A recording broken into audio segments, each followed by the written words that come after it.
여러분 반갑습니다. 무사히 안전히 잘 다녀오셔서 감사합니다. 그리고 하나님께서 예배 부르심에 여러분 순종하셔서 예배 오게 하신 것 감사합니다.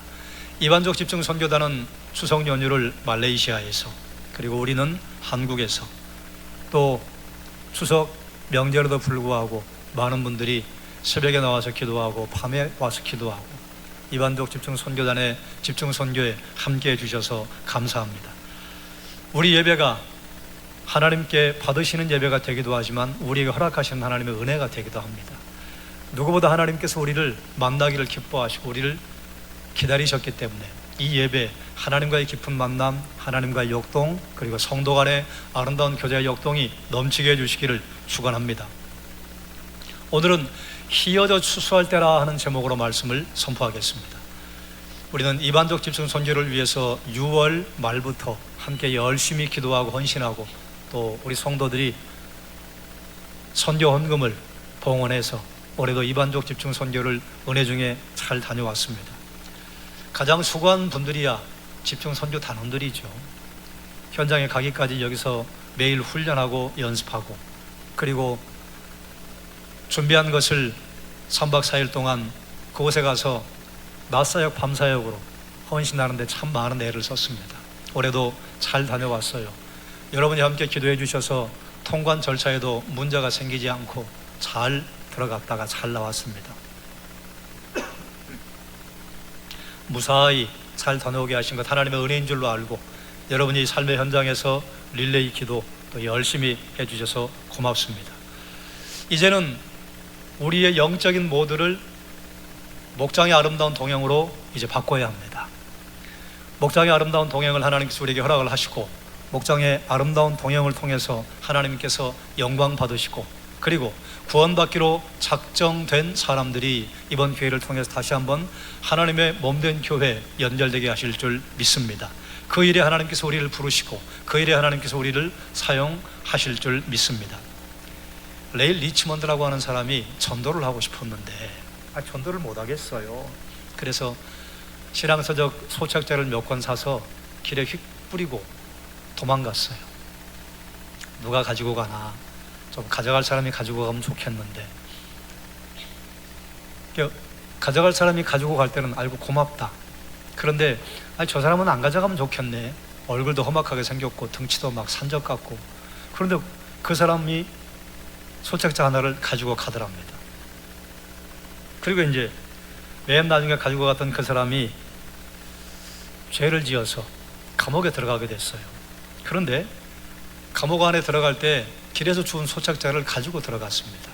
심심하니까, 시간도 남으니까 소책자를 읽기 시작했어요.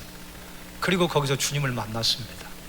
주님을 만나고 성경을 읽기 시작하고, 그리고 그가 쓴 책이 있는데 그가 여러분이 알고 있는 철로 역정이라는 책을 썼어요. 존 버년이었습니다. 여러분, 전도는 때로 미련한 방법을 통해서 이루어집니다. 한 생명을 구하는 것은 미련한 방법을 통해 이루어질 때가 참 많아요. 어떤 분들은 이렇게 얘기합니다. 조금 더 세련되게 전도를 하면 얼마나 좋을까요? 좀 더 세련된 방법으로 전도하면 얼마나 좋을까요? 세련된 방법으로 전도한다고 하는 것은 이런 마음이 있어요. 좀 더 이성적으로, 합리적으로, 좀 멋지게, 그리고 다른 사람들이 부담스러워하지 않은 방법으로, 이런 생각이 밑바닥에 깔려 있습니다. 그래요, 다른 사람 배려하는 거 참 좋지요. 그리고 세련되게 전도하면 얼마나 좋겠어요. 그러나 세련되게 전도하는 사람은 미련한 방법으로도 전도합니다. 미련한 방법으로 전도할 줄 아는 사람은 세련된 방법으로도 전도합니다. 아름다운 동행을 선포하면서 세 가지 단어를 함께 나누고 우리가 도전의 기회를 삼으려고 해요.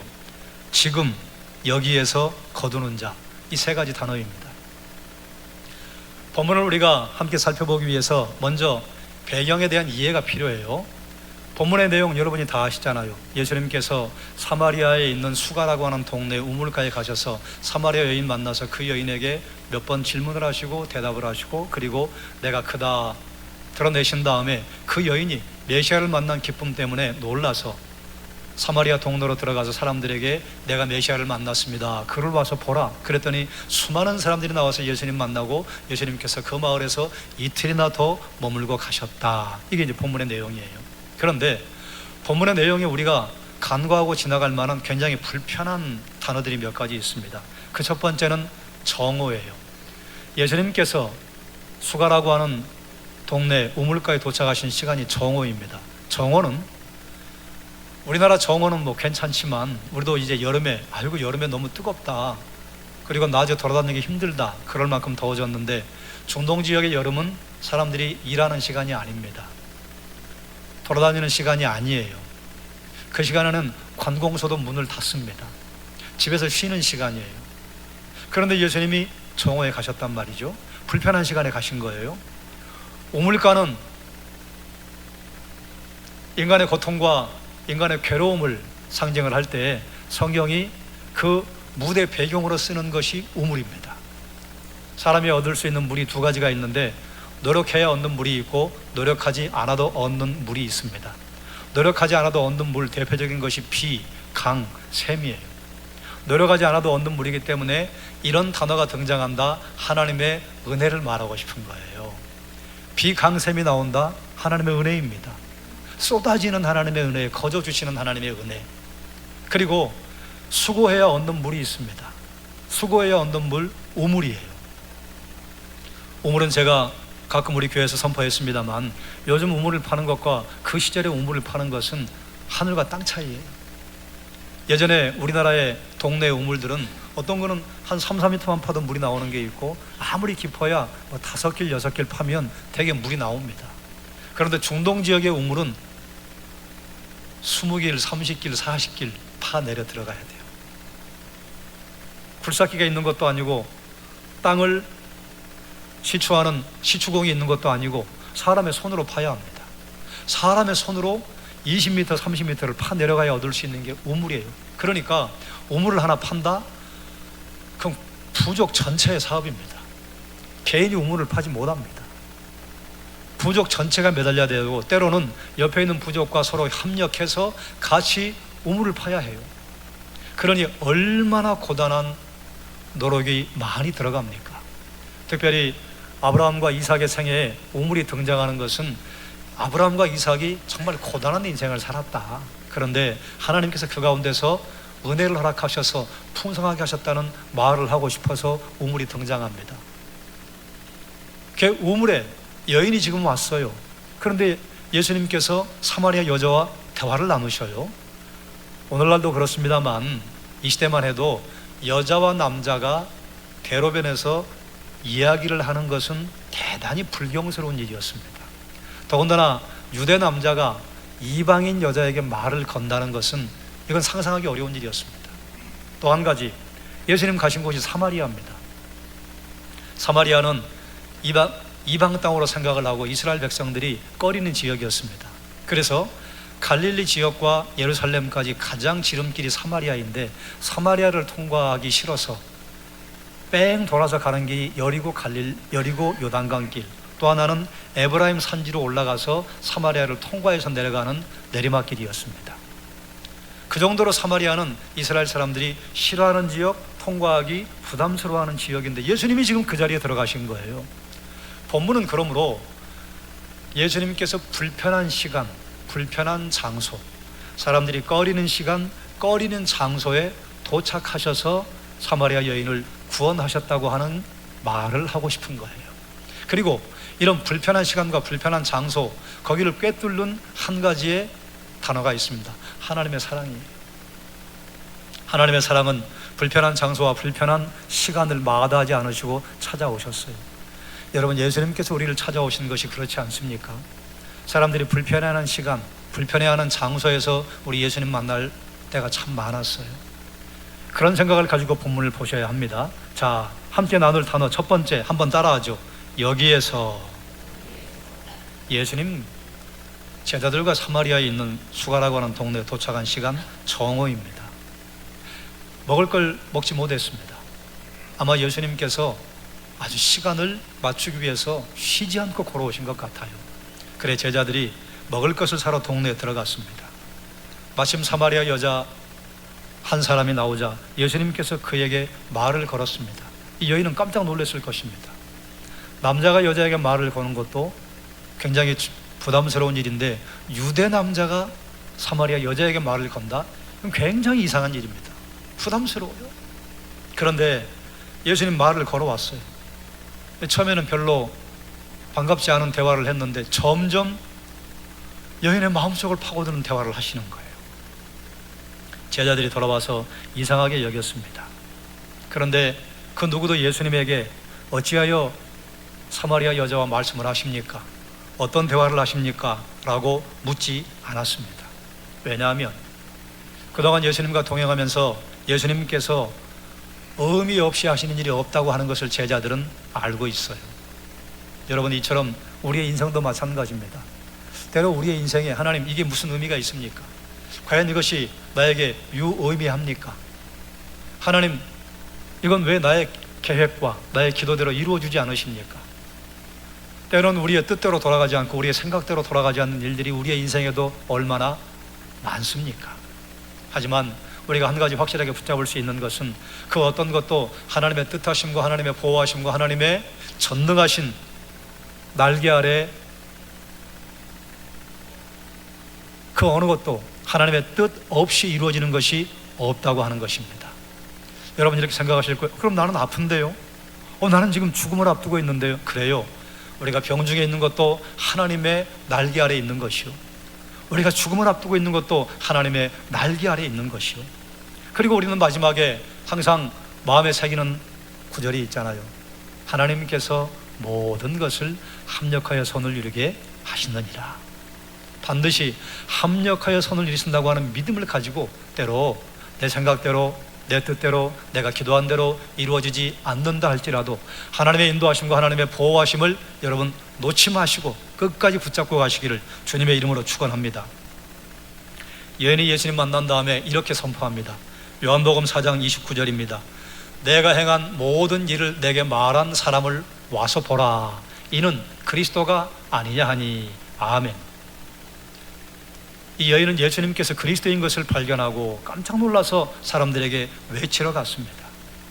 주님께서는 여인이 그리스도를 대망하고 있다는 것을 알고 계셨어요. 그래서 그 어느 누구도 나가려고 하지 않는 시간, 그 어느 누구도 통과하지 않으려고 하는 시간에 사마리아 수가의 우물가에 그 여인을 만나기 위해서 걸어가셨습니다. 마을 사람들이 사마리아 여인의 증언을 듣고 예수님께로 왔습니다. 예수님께서 사마리아 여인을 만난 시간이 정오입니다. 아까 말씀드린 대로 태양의 힘이 가장 강력한 시간이기 때문에 그 시간은 나돌아다니지 않습니다. 쉽니다. 낮잠을 잡니다.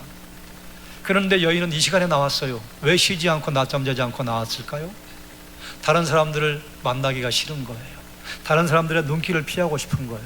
아주 부담스러운 생각을 하고 나온 것입니다. 사람들 만나는 게 부담스러운 사람이에요.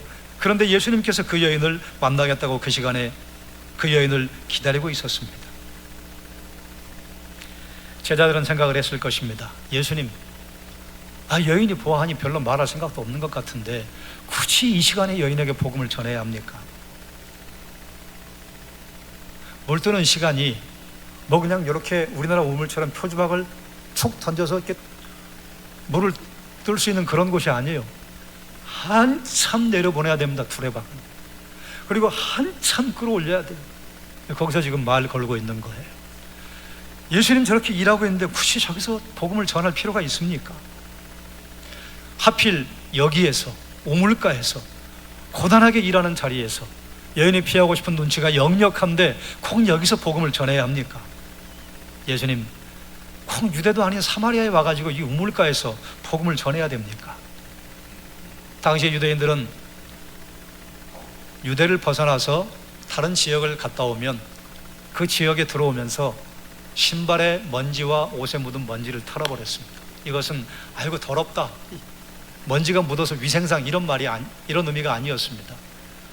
이방 사람들이 사는 땅은 그 먼지도 부정하다.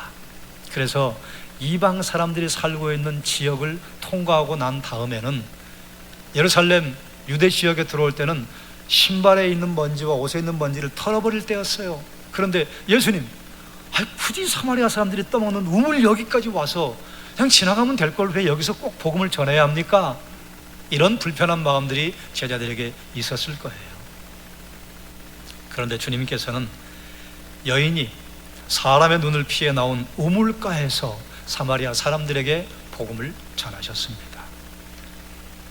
우리가 복음을 전할 곳이 어디일까요? 우리도 가끔 그런 생각을 합니다. 바삐 일하는데 복음을 꼭 전해야 합니까? 내가 일하는 자리에서 꼭 복음을 전해야 합니까? 저 사람이 저렇게 괴로워하는 자리에 있는데 거기서 굳이 예수님 믿으라고 복음을 전해야 합니까? 저 사람 웬만하면 만나지 않는 게 좋습니다. 그런데 저 사람에게 꼭 가서 복음을 전해야 합니까? 예수님께서는 제자들이 꺼리는 자리, 유대인들이 절대로 가지 않을 자리, 다들 부담스러워하는 자리 가셔서 복음을 전했고, 그리고 사마리아 여인에게는 살 길이 열렸습니다. 사마리아 여인뿐만 아니라 사마리아 사람들에게 살 길이 열렸습니다. 사랑하는 여러분, 우리가 복음을 전할 자리가 어디인가? 지금 여러분이 살고 활동하고 있는, 여러분이 소속되어 있는 공동체, 여러분이 소속되어 있는 가족, 여러분이 만나는 친지, 여러분이 만나는 친구, 그 모든 것이 여러분이 복음을 전할 자리입니다. 편하게 복음을 전하는 자리는 거의 없습니다. 불편한 자리에 가서 복음을 전합니다. 그러나 그것이 생명을 전달하는 자리이기 때문에 불편한 줄 알지만 그곳에 가서 복음을 전하는 것이에요. 두 번째, 우리가 생각할 단어 한번 따라하죠. 지금. 다 알아들으셨을 줄로 알아요. 본문에 뭐라고 말씀하셨는가 좀 살필 필요가 있습니다. 요한복음 4장 35절은 이렇게 선포합니다. 너희는 넉 달이 지나야 추수할 때가 이르겠다 하지 아니하느냐? 그러나 나는 너희에게 이르노니 너희 눈을 들어 밭을 보라. 희어져 추수하게 되었도다. 아멘. 넉 달이 지나야 추수할 때가 이르겠다고 하지 않느냐? 이게 당시의 속담이었습니다. 자, 이제 넉 달만 지나면 추수할 거야. 이것은 씨를 뿌린 다음에 추수를 고대하는 당시에 농부들의 마음을 대변하는 속담이었어요. 예수님께서 이 말씀을 제자들에게 하시는 것은 너희는 눈에 보이는 곡식의 추수는 고대하면서 왜 영적인 추수는 고대하지 않느냐 하는 의미예요. 사마리아에 들어가는 것도 제자들은 불편했고, 사마리아 수가의 우물가에서 사마리아 여자와 예수님이 대화하시는 것도 토를 달기는 어렵지만 그것도 불편했고, 사마리아 사람들에게 복음을 전하는 것도 제자들은 불편했습니다. 그러니 그들은 그곳에서 영적 추수를 고대하지 않았습니다. 그러니 예수님 말씀하시는 거예요. 지금은 희어져 추수할 때다. 무슨 말씀인가 하면 그 당시가 지금 추수 때는 아니라고 하는 말씀이에요. 그런데 여인의 말을 듣고 사마리아 사람들이 우물가로 지금 몰려 나오고 있습니다. 중동 지역의 사람들의 옷의 색깔이 희끄무레합니다. 흰색의 옷을 입든지 아니면 흰색이 좀 탈색이 되어서 갈색의 옷을 입든지, 그들의 무리가 나오는 것이 들녘이 희어져 추수할 때가 된 것과 같다는 말씀이에요. 사람들이 왜 몰려오는지 아느냐? 제자들은 사마리아 사람들이 몰려오는 것도 불편해요. 왜냐하면 조금 전에 사마리아 사람들 사는 동네에 가서 제자들이 먹을 걸 사왔잖아요. 사마리아 사람들 깜짝 놀랐을 거예요. 너희들이 왜 여기를? 네가 왜 갑자기 여기서 나와? 너희들은 여기 안 오잖아. 그리고 제자들도 음식을 사러 갔을 때 불편하기 짝이 없을 거예요. 굳이 여기서 음식을 우리가 사 먹어야 되나? 예수님은 참 특이하고 특별하시고 참 독특하시다. 그래 얼른 피해 왔는데 이제는 사마리아 사람들이 밀려와요. 이게 참 부담스러운 자리예요. 예수님 그러시는 거예요. 넉 달이 지나야 추수할 때가 이르겠다고 하지 않냐? 아니하느냐? 너희 눈을 들어 밭을 보아라. 저 사람들이 몰려오는 것 희어져 추수할 때가 된 것이다. 제자들의 생각과 예수님의 생각이 달라요. 예수님, 왜 하필 떼약볕 아래에서 지금 복음을 전해야 합니까? 우리 식사도 걸렀습니다. 밥 먹고 하면 안 되겠습니까? 좀 쉬었다 하시지 왜 지금 꼭 복음을 전해야 합니까? 제자들은 지금은 영적 추수를 해야 할 장소도 아니고 영적 추수의 때도 아니라고 생각을 한 것입니다. 그러나 주님께서는 바로 지금 여기가 영적 추수의 시기이며 영적 추수의 장소라고 제자들에게 말씀하신 것입니다. 사랑하는 여러분, 우리가 복음을 전해야 할 때가 언제일까요? 지금이에요. 항상 지금이에요. 여러분이 만나는 그 친구를 내일 만나지 못할 수도 있습니다. 어떤 분은 이렇게 생각하실 거예요. 왜 꼭 그런 극단적인 예를 드십니까? 여러분 생각해봐요. 생명이 살고 죽는 것은 대단히 극단적입니다. 한 생명이 주님께로 돌아오는 것이 여러분 평범할 때가 있었습니까? 한 생명이 우리 옆으로 오는 게 평범할 때가 있었습니까? 과학이 아무리 발달해도, 의료 수준이 아무리 발달해도 엄마가 아이를 출산하는 것은 극단적이에요. 내 생명 내놓고 출산하는 것입니다.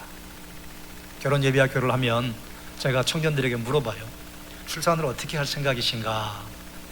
15은 저 수술할래요. 그래요. 왜? 문제가 있나? 아니요. 너무 힘들잖아요. 그럴 때 제가 권합니다. 수술하면 출산할 때는 편한데 출산 후에 회복이 2배가 더 힘들어. 되게 힘들어. 그러니까 웬만하면 자연분만 하셔. 그래야 엄마에게도 좋고 아이에게도 좋아. 선택은 우리 청년들이 하는 것이지만 권유하고 부탁합니다. 왜 두려워해요? 그 똑똑이들이 출산의 고통을 알기 때문이에요. 여러분, 영적인 생명이 나는 것도 역시 그와 같습니다. 영적인 생명이 한 사람 하나님께로 출산을 하는 그 순간은 대단히 극적이에요. 놀러 갔다가 예수님 만난 사람은 없습니다. 살만한데 예수님 만난 사람은 없습니다. 괜찮은 시절에 예수님 만난 사람은 없습니다. 고통스럽고 힘들고 괴롭고 어려울 때 예수님 만나는 거예요. 그리고 나서 새로운 생명의 기쁨을 맛보는 것입니다. 항상 지금이에요. 여러분이 만나는 그 친구를 내일 만나지 못할 수도 있습니다. 그에게 예수님을 소개하지 못했는데 그를 만나지 못한다면 그 안타까움을, 그 후회를 우리가 두고두고 감당해야 할 것입니다. 언제 우리가 복음을 전할 때인가? 바로 지금이에요. 지금 여기서 복음을 전하면, 여러분, 복음을 지금 여기서 전하는 것이 저는 쉽기 때문에 여러분에게 지금 여기서 복음을 전하라고 말씀드리는 것이 아닙니다. 어렵습니다. 왜요? 예수님도 부담스러운 시간에 가셨잖아요. 예수님도 부담스러운 장소에 가셨잖아요. 그러나 끝까지 부담스러워하지 않고 거기서 생명과 만난 기쁨을 누리게 되기 때문에 부담스러운 장소, 부담스러운 시간에 가는 것이에요. 그러면 그처럼 복음을 뿌리고 복음을 거두는 자에게 하나님께서는 어떤 은혜를 주시는가? 그래서 세 번째 생각할 단어가 이것입니다. 함께 따라 하시죠. 거두는 자. 거두는 자에게는 하나님께서 영적인 양식을 부어주신다 했습니다. 요한복음 4장 33절입니다. 34절입니다. 함께 읽겠습니다. 예수께서 이르시되 나의 양식은 나를 보내신 이의 뜻을 행하며 그의 일을 온전히 이루는 이것이니라. 아멘. 제자들은 육체적인 양식만을 양식으로 생각했습니다.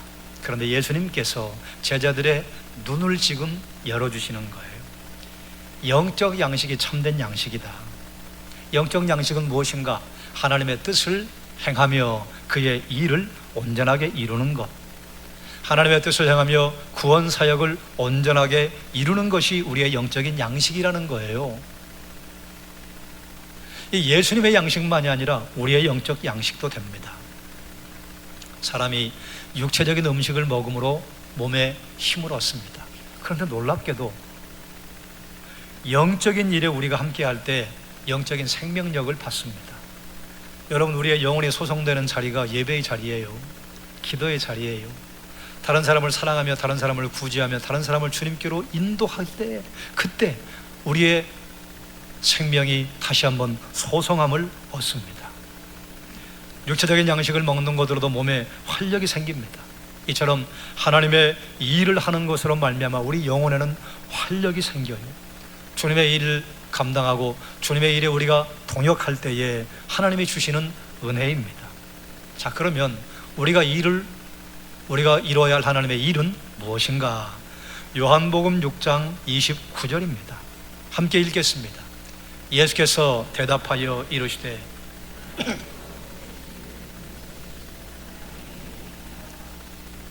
아멘. 하나님을 믿는 것과 하나님께서 보내시는 이를 믿는 것이 서로 분리되지 않습니다. 하나님을 믿는다면 하나님께서 보내신 일을 믿는 것 당연한 것이죠. 난 하나님은 믿는데 하나님 보내신 일은 못 믿겠어요. 이건 분리될 수 없는 이상한 논리입니다. 나는 하나님 보내신 분은 믿겠는데 하나님은 안 믿을래요. 이것도 분리될 수 없는 이상한 논리입니다.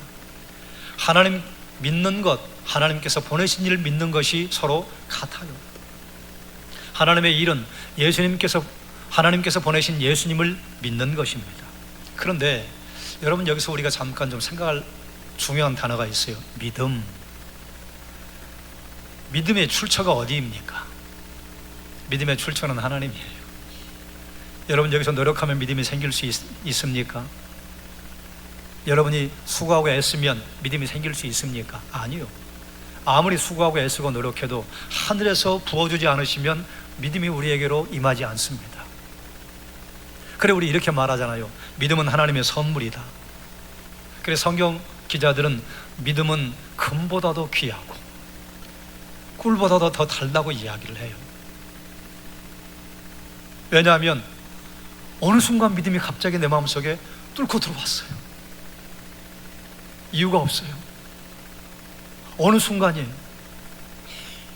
그런데 더 감사한 것은 하나님의 은혜로 말미암아 우리가 믿음을 얻었는데 그 믿음을 내 것으로 하나님께서 인정해 주시고 그 믿음으로 말미암아 우리가 구원을 얻을 뿐만 아니라 하나님의 선물하신 믿음을 드러낼 때 하나님께서는 우리에게 주님이 다시 오시는 그때, 이것은 말세를 의미해요. 종말의 때에 우리에게 주신 그 믿음을 우리가 하나님께 드러냈다고 칭찬과 영광과 존귀를 얻게 하신대요. 참 놀랍죠? 좀 쉽게 설명하고 싶어요. 이렇게 말하면 어떨까요?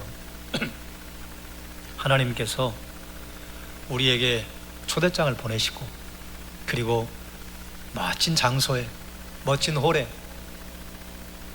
아름다운 산의 진미를 다 갖추어 놓으시고 우리가 와서 먹기만 하면 되도록 다 준비해 놓으신 다음에 우리가 먹었더니 야, 너 참 잘했다, 너 참 고맙다, 이렇게 하시는 것과 똑같은 것이 우리의 구원, 우리의 믿음의 정체입니다. 하나님이 다 준비해 놨어요. 하나님이 친히 준비하셨어요. 하나님이 다 계획하셨어요. 그리고 우리가 그 자리에 갔더니 우리가 그 자리에 온 것을 그렇게 기뻐하시고 즐거워하시고 칭찬하시고 그 때문에 너 구원받게 되었다라고 우리의 믿음의 근거로 삼아주시고 구원의 근거로 삼아주신다는 거예요. 그러니 구원받은 성도는, 믿음을 하나님께 받은 성도는 하나님께 감사와 찬양과 영광밖에는 올려드릴 것이 없는 것입니다. 거두는 자에게 하나님이 주신 기쁨이 있어요. 하나님의 즐거움을 우리에게 허락을 하십니다. 요한복음 4장 36절은 이렇게 선포합니다. 거두는 자가 이미 삭도 받고 영생에 이르는 열매를 모으나니 이는 뿌리는 자와 거두는 자가 함께 즐거워하게 하려 함이라. 아멘. 이상한 일이죠. 누군가 주님께로 인도하면 말할 수 없는 기쁨을 주십니다. 누군가 주님께로 인도하면 그것만으로도 하나님께서 우리에게 허락하시는 즐거움과 기쁨이 우리 속에서 넘쳐납니다. 거두는 자가 이미 삭을 받았다고 했는데 거두는 자가 받은 삭은 영생의 열매라 했어요. 이걸 풀어 설명하면 거두는 자는 이미 영생을 받은 자입니다. 복음을 뿌리는 자는 왜 뿌려요? 내가 영생 받았기 때문이에요. 복음을 뿌리고 거두는 자는 왜 거둡니까? 내가 영생을 받았기 때문입니다. 영생을 받았기 때문에 영생의 기쁨을 전할 수 있는 것입니다. 구원 받았기 때문에 구원의 사실을 사람들에게 전달할 수 있는 것이에요. 거기서 끝나는 것이 아닙니다. 빌립보서 4장 1절에 보면 그러므로 나의 사랑하고 사모하는 형제들, 나의 기쁨이요 멸류가 아닌 사랑하는 자들아, 이와 같이 주 안에 서라. 아멘. 바울이 복음을 전한 빌립보 교인들이 영적으로 성장하고 그리스도인의 삶을 사는 것이 바울에게는 말할 수 없는 기쁨이었습니다. 우리는 이것을 우리와는 거리가 좀 먼 사건으로 생각하는 경우가 참 많은데 여러분 자녀들을 낳을 때 처음에 엄마가 뱃속에 생명이 잉태가 되었을 때 엄마가 느끼는 여러 가지 생각이 있잖아요. 두려움도 있지만 새로운 생명이 내 안에 크고 있다는 그 기쁨 말할 수 없지 않아요. 해산의 고통을 눈앞에 두고 있지만 성경은 이렇게 말하잖아요. 아이를 낳으면 해산의 고통을 잊을 만큼 하나님께서 기쁨을 주신다. 여러분 아이들이 커나갈 때 얼마나 기뻤습니까? 아이들이 학교 갈 때, 아이들이 사회에 나갈 때, 결혼을 하겠다고 할 때, 품에 손주를 안겨줄 때, 아이들이 엄마와 아버지의 마음을 알아줄 때 여러분 마음에 얼마나 큰 기쁨이 마음에 임합니까? 자식으로 말미암아 하나님이 우리에게 주시는 기쁨이 있어요. 그런 기쁨이에요. 누군가를 주님께로 인도했는데 그 성도가 우리 교회 자리를 잡고 예배를 잘 드리고 기도생활 열심히 하고 그뿐만 아니라 하나님 앞에 헌신하고 사명 감당하겠다고 하면 내 영적인 자녀를 보는 기쁨이 우리 성도에게는 주어지는 것이라. 그런데 이렇게 말하잖아요. 나의 기쁨이요 멸류가 아닌 사랑하는 자들아. 여러분을 통해 누군가 그리스도를 믿게 된 자들이 있다면 그분이 여러분의 기쁨이요 여러분의 멸류관이 된다는 거예요. 멸류관은 당시의 운동 경기에서 승리한 사람에게 주었던 월계관을 의미합니다. 모든 사람들이 보는데 박수를 받잖아요. 예수님이 이런 말씀을 하셨습니다.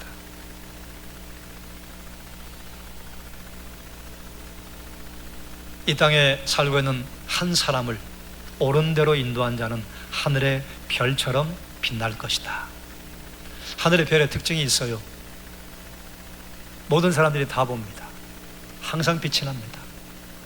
다만 낮에는 햇빛 때문에 그 빛이 가리워져 있을 뿐인 것이지, 그러므로 별처럼 빛나게 한다고 하는 것은 하나님께서 귀하고 귀하게 여기는 것이 다른 사람을 옳은 대로 인도한 자. 그러므로 예수님께서 제자들에게 하신 말씀, 가장 귀한 하나님의 일, 사람들을 주님께로 인도하는 것, 아버지께로 인도하는 것이라. 하나님은 죄인 한 사람이 돌아오면 천국에서 잔치를 여신다 했습니다. 그만큼 기쁜 일이라. 그 기쁨을 우리에게 나누어 주시고, 그리고 이 땅에서도 우리에게 기쁨을 누리며 살게 하신 사랑하는 여러분, 이 기쁨을 여러분에게 하나님께서 허락해 주시기를 주님의 이름으로 축원합니다. 자, 기억할 것이 있어요. 요한복음 4장 37절 함께 읽겠습니다. 그런즉 한 사람이 심고 다른 사람이 거둔다 하는 말이 옳도다. 아멘. 거두는 현장에 이런 일이 있죠. 심은 자가 애써 수고했는데 거두지 못할 수 있습니다. 또 반대도 있습니다. 나는 심은 적이 없는데 내가 거두는 일도 있습니다. 그게 영적 추수의 현장에 일어날 것이라 그 말이에요. 여러분이 누군가를 아름다운 동행에 초대한다면 누군가 그에게 복음을 뿌렸다는 것입니다. 또 여러분이 아름다운 동행에 인도하기 위해서 찾아갔는데 그분이 여러분의 애간장만 태우고 교회 오지 않았다 하더라도 여러분 복음의 씨앗을 뿌린 것입니다. 복음의 씨앗을 뿌리는 자도 귀하고 복음의 씨앗을 열매로 거두는 자도 귀합니다. 다 귀한 일을 감당하는 거예요. 그 일을 위해서 우리는 수요 길거리 전도에서 복음의 씨앗을 뿌립니다. 수요 길거리 전도에 나가서 무슨 거창한 일을 하는 게 아니에요. 건빵을 전달하면서 예수 믿고 구원 받으세요, 주님의 이름으로 축복합니다, 우리 성도교회 예배에 함께 동참해 주세요, 간단한 말을 합니다. 하지만 그분들 가운데 예배 시간을 물어오는 분이 있고, 그분들 가운데 우리에게 마을을 걸어오는 분이 있고, 그분들 가운데 우리가 오기를 기다리는 사람들이 있습니다. 그럼 언젠가는 하나님께서 그들의 마음을 여실 것이고, 우리는 이런 수요 길거리 전도에 정말로 미련한 것들을 통해서 그런 것으로 될까? 그럴 때 하나님께서 우리에게 열매를 허락하신 것을 경험했습니다. 여러분, 전도는 미련한 것을 통해서 생명을 구원하게 하시는 경우가 대단히 많습니다. 그래서 수요 길거리 전도에 여러분 집에 그 시간에 계시다면, 참석할 수 있다면 시간을 내서 동참해 주시기 바랍니다. 우리는 주변에 있는 분들에게 복음의 씨앗을 뿌렸습니다. 여러분, 봄에 아름다운 동행에 교회로 초청하기 위해서 많은 애를 썼잖아요. 꽤 많은 분들이 너무 안타까워하셨어요. 꼭 온다고 했는데 말이죠. 꼭 온다고 했는데, 여러분, 꼭 온다고 한 10번은 들어야 옵니다.